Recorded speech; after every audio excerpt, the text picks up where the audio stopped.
Good morning. आज आपके सामने फिर से एक नए टॉपिक के साथ। आप सभी जानते हैं कि हमारे भारत देश में अनेकों मंदिर हैं और जिनकी अलग अलग परंपराएं हैं। कहा तो ये जाता है कि मतलब भगवान किसी में भेदभाव नहीं करते। भगवान के लिए स्त्री और पुरुष सब बराबर हैं। लेकिन इंसानों के द्वारा भेदभाव क्यों किया जाता है, आज का हमारा टॉपिक है इसी बात पे। और जो हमारा आज का टॉपिक है वो है साबरीमाला केस।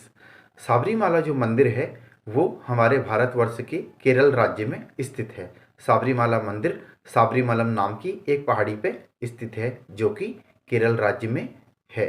और इसी पर है हमारा आज का केस।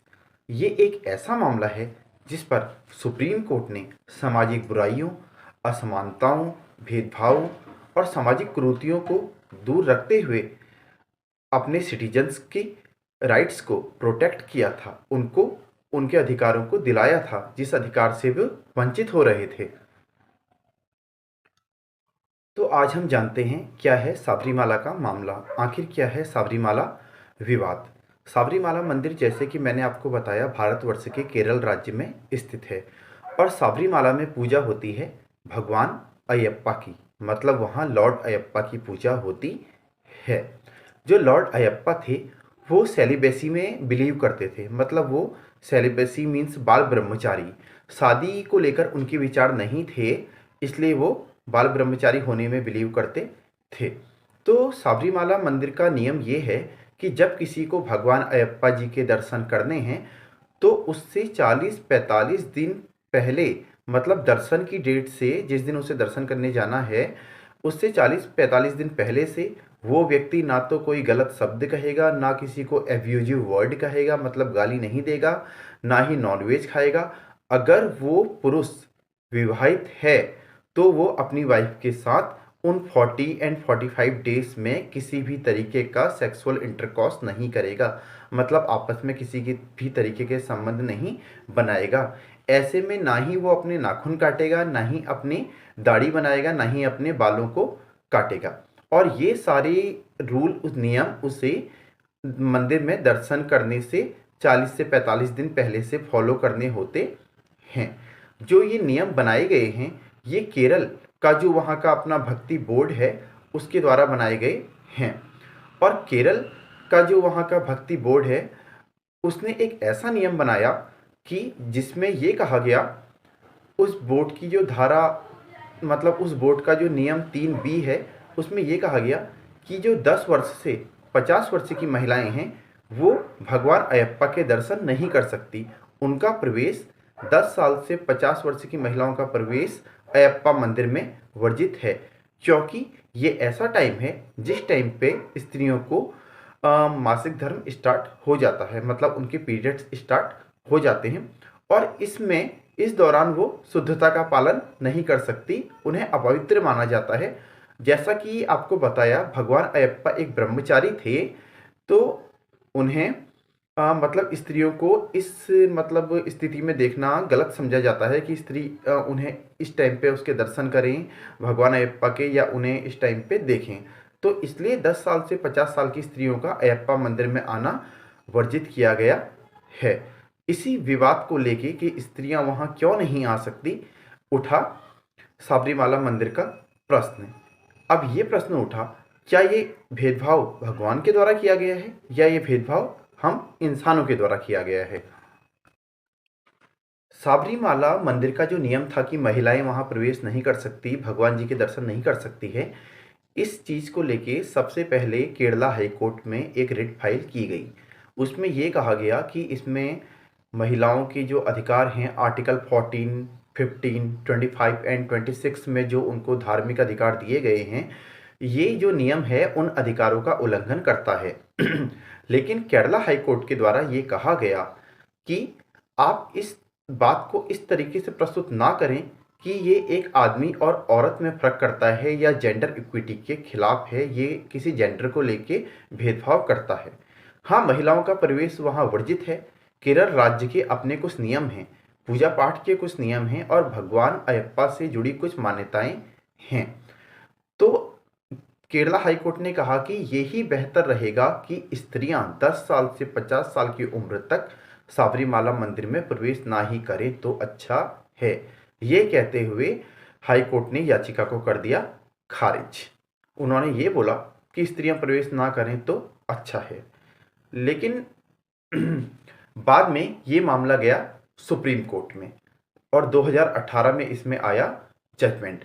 जब सुप्रीम कोर्ट में ये मामला गया तो सुप्रीम कोर्ट में ये मामला किस नाम से गया मैं आपको बताता हूँ। ये मामला ज़्यादातर जाना जाता है साबरीमाला केस के नाम से, लेकिन ये मामला सुप्रीम कोर्ट में गया था इंडियन यंग लॉयर एसोसिएशन बनाम स्टेट ऑफ केरला।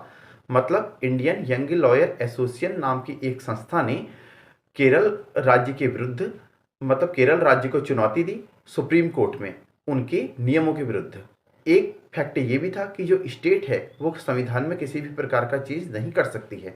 जो मूल अधिकार हैं वो किसी भी प्रकार का, मतलब मूल अधिकारों में परिवर्तन स्टेट नहीं कर सकती है। तो सुप्रीम कोर्ट के समक्ष जब ये मामला गया तो इस मामले में क्या क्या इश्यूज उठे थे ये मैं आपको बताता हूँ। ये कहा गया था कि क्या मंदिर में महिलाओं के प्रवेश करने से भारतीय संविधान के आर्टिकल 14, 15, 25 और 26 का वायलेशन होता है। क्या ये प्रतिबंध जो महिलाओं पर लगाया गया है Kerala Hindu place of public worship act 1965 का उल्लंघन करता है। जो मैं आपको बता रहा हूँ Kerala Hindu place of public worship act 1965 ये केरला राज्य का एक पर्सनल लॉ है जो उनके भक्ति बोर्ड के लिए बना हुआ है। इसका नियम 3B, मतलब इसका नियम 3B इस बात की मनाही करता है कि 10 साल से 50 साल की महिलाओं को मंदिर में प्रवेश ना दिया जाए। अब जो मैंने आपको बताया ये तो सुप्रीम कोर्ट के सामने रखे गए इश्यूज थे। इसके बाद जो महिलाओं के फेवर में आर्ग्यूमेंट हुई थी वो मैं आपको बताता हूं कि महिलाओं के फेवर में क्या आर्ग्यूमेंट हुई थी। तो सुप्रीम कोर्ट में महिलाओं के फेवर में जो आर्ग्यूमेंट हुई थी उसमें कहा गया था सबसे पहले कि जो पीरियड्स हर महिला को चलते हैं ये प्रकृति का एक नियम है। ये भी कहीं ना कहीं सृष्टिकर्ता के द्वारा ही शरीर में बनाया गया है, कोई अपने आप नहीं बना। इसलिए जो मासिक धर्म है वो कभी भी अशुद्ध नहीं है और स्त्रियां इससे अपवित्र नहीं होती हैं। जो ये रोक स्त्रियों के मंदिर में प्रवेश करने पर लगाई गई है ये आर्टिकल 14, 15, 25 एंड 26 का उल्लंघन है। 25 एंड 26 जहाँ पे अधिकार देता है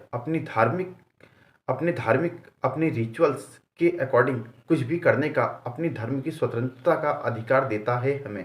और आर्टिकल 15 जहाँ पर कहा जाता है कि जेंडर के आधार पर भेदभाव नहीं किया जाएगा। और ये भी कहा गया कि ये एक लैंगिक भेदभाव है जो स्त्रियों के साथ किया जा रहा है। स्त्रियों को भी वही अधिकार होने चाहिए जो पुरुषों को होने चाहिए। और जो केरला राज्य है उसका जो अपना पर्सनल बोर्ड है उसके द्वारा जो एक्ट बनाया गया है उसमें कहा गया है नियम 3B में कि स्त्रियां प्रवेश नहीं कर सकती। ये पूरी तरीके से असंवैधानिक है। इस पे तर्क देते हुए केरल राज्य ने ये कहा कि जो मासिक पीरियड है, मासिक धर्म, उसमें स्त्रियां अपवित्र होती हैं और कई मंदिर ऐसे भी हैं जहां पुरुष नहीं जाते।